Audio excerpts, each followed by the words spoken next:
नमस्ते दोस्तों। क्या आप जानते हैं कि भारत के नक्शे पर एक ऐसी जगह भी है जहां कानूनन इंसानों का नहीं बल्कि रूहों का राज चलता है। हम बात कर रहे हैं राजस्थान के अलवर जिले में स्थित भानगढ़ किले की। इसे एशिया की सबसे डरावनी जगह कहा जाता है। लेकिन आज हम सिर्फ कहानियों की बात नहीं करेंगे, बल्कि आपके सामने वो सबूत रखेंगे जो आज तक किसी ने नहीं दिखाए। सबसे पहले बात करते हैं इस भव्य किले के इतिहास की। इस शानदार किले को साल 1573 में राजा भगवंत दास ने अपने छोटे बेटे माधो सिंह के लिए बनवाया था। माधो सिंह मुगल सम्राट अकबर के सबसे भरोसेमंद सेनापति मान सिंह के भाई थे। उस वक्त यह शहर 5 से 10 हजार लोगों की आबादी से गुलजार था। यहाँ खूबसूरत बाजार, नर्तकियों की हवेलियां और ऊंचे महल थे। लेकिन आज यहाँ सिर्फ खामोशी और खंडहर बचे हैं। लोग कहते हैं कि इस तबाही के पीछे एक तांत्रिक का खौफनाक श्राप है। कहानी शुरू होती है राजकुमारी रत्नावती से, जिनकी सुंदरता की चर्चा पूरे भारत में थी। सिंघिया नाम का एक तांत्रिक राजकुमारी को हासिल करना चाहता था। उसने राजकुमारी के तेल की शीशी पर काला जादू कर दिया ताकि वो उसके वश में आ जाए। लेकिन राजकुमारी ने वो शीशी एक बड़ी चट्टान पर फेंक दी। जादू के असर से वो पत्थर खुद चलकर तांत्रिक की ओर बढ़ा और उसे कुचल दिया। मरते वक्त तांत्रिक ने श्राप दिया कि इस किले में रहने वाला हर इंसान मारा जाएगा और उनकी रूहें कभी आजाद नहीं होंगी।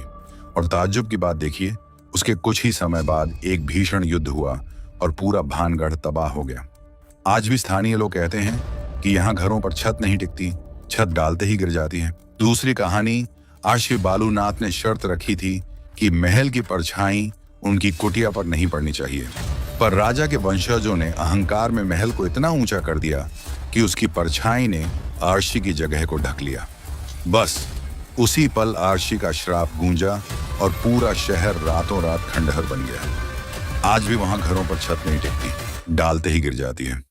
लेकिन क्या एक तांत्रिक का श्राप इतना शक्तिशाली हो सकता है कि भारत सरकार को भी डरना पड़े? भानगढ़ के गेट पर लगे भारतीय पुरातत्व सर्वेक्षण यानी ASI के इस नीले बोर्ड को देखिए। इस पर साफ लिखा है, सूर्यास्त के बाद और सूर्योदय से पहले प्रवेश वर्जित है। दुनिया भर के लोग इसे भूतों का सरकारी सर्टिफिकेट मानते हैं, लेकिन हकीकत कुछ और है। ASI की रिसर्च के मुताबिक यह नियम सुरक्षा के लिए है। किला जर्जर है, रोशनी नहीं है और यह सरिस्का टाइगर रिजर्व से सटा हुआ है।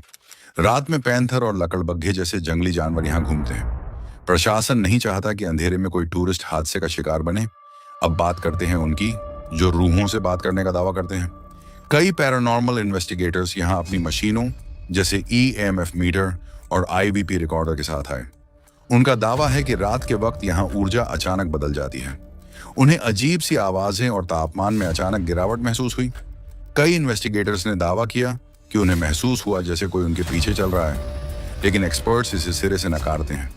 वहां काम करने वाली स्थानीय निवासी गुड्डी, जो बचपन से वहीं रह रही है, साफ कहती है कि यहाँ कोई भूत नहीं है, सब जंगली जानवरों का खेल है। पुरातत्वविद BR सिंह भी इसे मात्र एक गलतफहमी करार देते हैं। तो फिर वो अजीब एहसास क्या है? विज्ञान इसे इंफ्रासाउंड कहता है। भानगढ़ की भौगोलिक स्थिति ऐसी है कि पहाड़ों के बीच से गुजरने वाली हवाएं ऐसी ध्वनि तरंगें पैदा करती हैं जिन्हें हम सुन नहीं सकते, लेकिन हमारा शरीर महसूस करता है। ये तरंगें घबराहट, पसीना और मतिभ्रम पैदा करती हैं। ऊपर से राजस्थान का यह इलाका भूकंपीय दृष्टि से संवेदनशील है। जमीन के अंदर होने वाली मामूली हलचलें भी ऐसी तरंगें पैदा करती हैं जिनसे आपको साए दिखने का भ्रम होता है। रही बात रात में रोने या चिल्लाने की आवाजों की, तो लकड़बग्घे की आवाज को मिनायकल लाफ्टर कहा जाता है। जब यह चिल्लाता है तो ऐसा लगता है जैसे कोई इंसान पागलों की तरह हंस रहा है या रो रहा है। चूंकि यहाँ इको इफेक्ट बहुत ज्यादा है, इसलिए दूर की आवाज भी महल के अंदर गूंजती है। इतिहास का सबसे डरावना सच तो अकाल में छिपा है। ऐतिहासिक दस्तावेज बताते हैं कि 1782 से 1784 के बीच भारत में 40 अकाल आया था। इस अकाल ने पूरे उत्तर भारत को कब्रिस्तान बना दिया था। भानगढ़ के वीरान होने का असली कारण यही अकाल था। पानी खत्म हो गया, फसलें बर्बाद हो गईं और जो लोग बचे वे शहर छोड़कर भाग गए। जो मौतें अकाल से हुईं उन्हें बाद में तांत्रिक के श्राप से जोड़ दिया गया। निष्कर्ष यही निकलता है कि भानगढ़ का भूत हमारे डर और अधूरी जानकारी का नतीजा है। विज्ञान ने साबित कर दिया है कि इंफ्रासाउंड, जंगली जानवरों की आवाज और ऐतिहासिक अकाल ही इसके वीरान होने के असली जिम्मेदार हैं। कमेंट्स में बताएं कि क्या आप कभी भानगढ़ गए हैं। सब्सक्राइब करना ना भूलें।